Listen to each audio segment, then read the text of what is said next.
1/4 teaspoon ഉപ്പ്,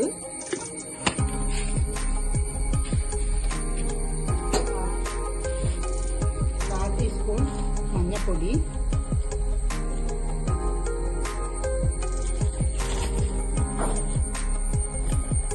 1/2 teaspoon കുരുമുളക് പൊടി,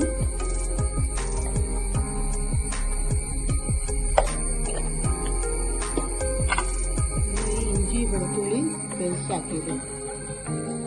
എന്നിട്ട് ഒന്ന് പുരട്ടി വെക്കുക.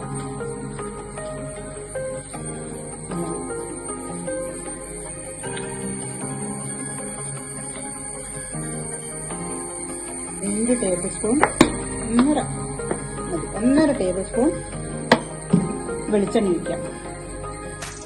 ഒരു കടുക് പൊട്ടിക്കുക, കുറച്ച് കറിവേപ്പില, കുറച്ച് മുളകും പൊടി ഇടുക.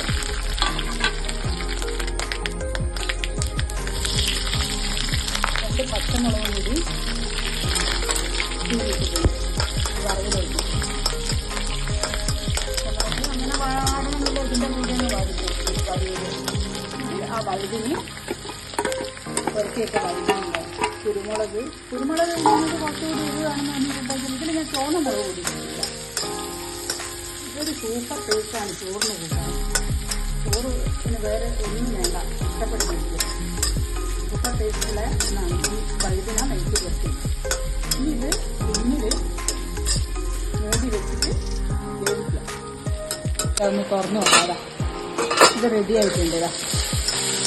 ഒരു 10 മിനിറ്റ് വേവിച്ചാൽ മതി.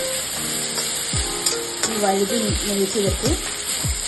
എൻ്റെ റെസിപ്പി നിങ്ങൾക്ക് ഇഷ്ടമായാൽ സബ്സ്ക്രൈബ് ചെയ്യുക, ഷെയർ ചെയ്യുക, ലൈക്ക് ചെയ്യുക. ചോറുണ്ണാൻ ഇത് മാത്രം മതി. പെട്ടെന്ന് കഴിയുന്ന ഒരു റെസിപ്പിയാണ്. പെട്ടെന്ന് നമുക്ക് ഇത് തയ്യാറാക്കി എടുക്കാൻ പറ്റും.